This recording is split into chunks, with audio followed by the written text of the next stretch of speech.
ఇంకొక విషయం ఏంటంటే ఇక్కడ చూడరిగో ఓకే, నీళ్లు ఏపీకి కన్నీళ్లు తెలంగాణకు, తెలంగాణ రాష్ట్రానికి కన్నీళ్లు మిగులుస్తున్నారు ఇవాళ ఉన్నటువంటి సర్కార్. నీళ్లు మాత్రం ఆంధ్రప్రదేశ్కు పంపిస్తూ ఉన్నారు. అంటే చంద్రబాబు నాయుడికి నీళ్ళు ఇస్తుండు రేవంత్ రెడ్డి, తెలంగాణ రాష్ట్రానికి కన్నీళ్లు గార్పిస్తుండు మన ముఖ్యమంత్రి రేవంత్ రెడ్డి. కాంగ్రెస్ అంటేనే కరువయ. ఇక కుట్రలను బయట పెట్టిన హరీష్ రావు, ఆ కుట్రలన్నింటినీ బయట పెట్టిండు హరీష్ రావు. ఏది కాంగ్రెస్ పార్టీ చేస్తున్నటువంటి కుట్రల్ని. చంద్రబాబు చెప్పింది ఒకటి, చేసేది ఒకటి. ఢిల్లీలో చక్రం తిప్పడం, ప్రాజెక్టులు ఆపడం, తెలంగాణ ప్రాజెక్టులపై బాబు చేసింది ఇదే. ఢిల్లీలో చక్రం తిప్పుతా ఉన్నాడు ఎవరు? చంద్రబాబు నాయుడు. ప్రాజెక్టులు ఆపుతా ఉన్నాడు. మొత్తానికి తెలంగాణ ప్రాజెక్టులపైన బాబు చేసింది ఇదే. ఢిల్లీకి పోతా ఉన్నారు. మన ముఖ్యమంత్రి రేవంత్ రెడ్డి కూడా 36 సార్లు పోయినట్ట ఢిల్లీకి. 37 సార్లు పోవచ్చు. ఇక రోజు రోజు ఇంకే పెరుగుతూ ఉంటుంది. మరి ఆయన ఆడికి పోయి ఈయన ఇద్దరు కలిసి ముచ్చటించి మా నీళ్ళన్నీ ఏపీకి పంపిస్తా అన్నట్టున్నాడు రేవంత్ రెడ్డి. మరి తెలంగాణ రాష్ట్రాన్ని ఎండబెట్టి ఏపీకి నీళ్ళు అందించడం ఏందా? ఇది అసలు అర్థం కానటువంటి పరిస్థితి. మనం ఓటేసినాం, రేవంత్ రెడ్డిని ఎన్నుకున్నాం. తెలంగాణ రాష్ట్రానికి ఒక పెద్ద దిక్కులాగా ఒక ముఖ్యమంత్రిని మనం ఎన్నుకున్నాం. మరి ఆ ముఖ్యమంత్రి హోదాలో ఉండి రాష్ట్రానికి కావాల్సినటువంటి, రాష్ట్ర ప్రజల బాగోగులు చూసుకోవాల్సినటువంటి ఒక ముఖ్యమంత్రి మనల్ని సాత్తడేమో అనుకుంటే మన సంపద తీసుకుపోయి అటు ఢిల్లీకి ఇటు ఏపీకి పంచుతూ ఉన్నాడు. మరి ప్రజలారా మీరే ఒక్కసారి ఆలోచన చేయాలి. ఢిల్లీలో చక్రం తిప్పడం, ప్రాజెక్టులు ఆపడం, తెలంగాణ ప్రాజెక్టులపైన బాబు చేసింది ఇదే. కాళేశ్వరానికి వ్యతిరేకంగా మొత్తానికి లేఖ రాశారు.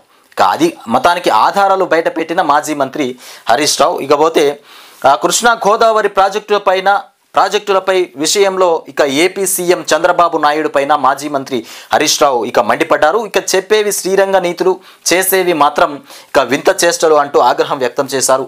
ప్రాజెక్టులు నీళ్ల విషయంలో ఇక తెలంగాణపై ప్రేమ ఇక ఒలకబోతున్నట్టు నటిస్తున్నటువంటి చంద్రబాబు ఈ ప్రాంతానికి ఎంత నష్టం చేశారో కొత్తగా చెప్పాల్సినటువంటి అవసరం లేదన్నారు. రాష్ట్రానికి, తెలంగాణ రాష్ట్రానికి ఎంత ద్రోహం చేసిరో కొత్తగా చెప్పాల్సినటువంటి అవసరం లేదు.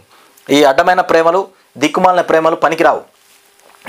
ఇక తెలంగాణ రాష్ట్రంలోని నిర్మిస్తున్నటువంటి ప్రాజెక్టులు, ఉమ్మడి రాష్ట్రంలో అనుమతి పొందిన ప్రాజెక్టులపైన కేంద్రానికి లేఖ రాసి వాటికి ఇక కాలడ్డం పెట్టిందే చంద్రబాబు నాయుడు. ఎవరు పెట్టిరు కాలడ్డం? చంద్రబాబు నాయుడు. చంద్రాలు సారు గింత ఘోరం అనేది.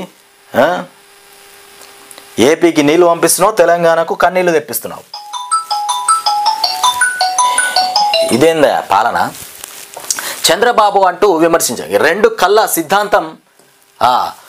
కళ్ళ సిద్ధాంతం ఇక సమన్వయం అంటూ వెన్నుపోటు పొడవడం చంద్రబాబుకు వెనతో పెట్టినటువంటి విద్య అన్నారు. ఇక హరీష్ రావు తెలంగాణ పైన ఆయనది మొదటి నుంచి సవతి తల్లి ప్రేమనేనని కూడా చెప్పినటువంటి అంశం. ఇక తెలంగాణ రాష్ట్రానికి దక్కాల్సినటువంటి కృష్ణా గోదావరి జలాలను ఏపీకి తరలిస్తూ రైతులను, ప్రజల నోరు కొట్టారని కూడా వెల్లడించారు. ఈ కారణంగా ఖమ్మం, నల్గొండ జిల్లాల రైతుల పంటలు కూడా ఎండిపోతున్నాయని స్పష్టం చేశారు. ఇక ఇంత జరుగుతున్నా రాష్ట్ర సీఎం రేవంత్ రెడ్డి మొత్తానికి నోరు మెదపడం లేదని కూడా అన్నారు. తెలంగాణలో నిర్మిస్తున్నటువంటి ప్రాజెక్టులపై బీజేపీతో కలిసి కుట్ర పన్ని ఇక వాటిని అడ్డుకుంటున్నారని కూడా వెల్లడించారు. ఇక రేవంత్ రెడ్డికి చంద్రబాబును ప్రశ్నించే దమ్ము, కేంద్రానికి ఎదురించే ధైర్యం లేదని కూడా ఎద్దేవా చేసినటువంటి అంశం. ఇకపోతే నాగార్జున సాగర్ ఎడమ కాలువ నీళ్లు లేక ఎండిపోతే కుడి కాలువ మాత్రం నీళ్లతో నిండు కుండల ఉందని కూడా హరీష్ రావు ప్రశ్నించారు.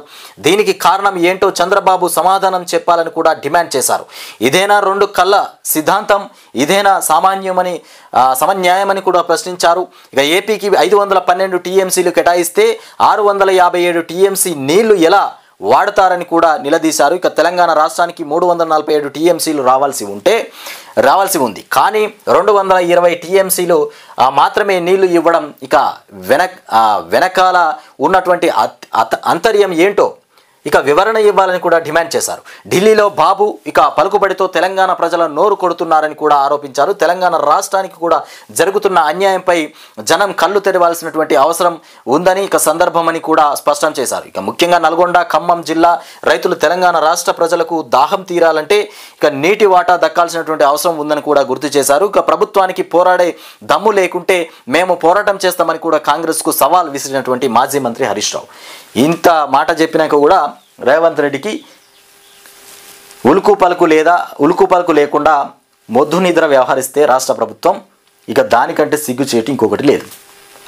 మీతోని కాకపోతే మేం ప్రయత్నం చేస్తాం, మేము కొట్లాడతామని బీఆర్ఎస్ పార్టీకి సంబంధించినటువంటి వ్యక్తి మాజీ మంత్రి ఎమ్మెల్యే హరీష్ రావు, సిద్దిపేట నియోజకవర్గ ఎమ్మెల్యే హరీష్ రావు మాట్లాడుతుండు. దీనికి ముఖ్యమంత్రి రేవంత్ రెడ్డి నువ్వు సమాధానం చెప్తావా? మరి సమాధానం చెప్పవా? నీకు చేత కాకపోతే ఆయన ఫైట్ చేస్తానంటున్నాడు. మన నీటిని ఏపీ ఎత్తుకపోతా ఉంది, ఎత్తకపోయే నీళ్లను నేను ఆపుతానని చెప్తున్నటువంటి హరీష్ రావు మరి దానికోసం ఏం ఆలోచన చేస్తావో చెయ్యి, దిగుతే దిగు ఉంటూ ఉండు.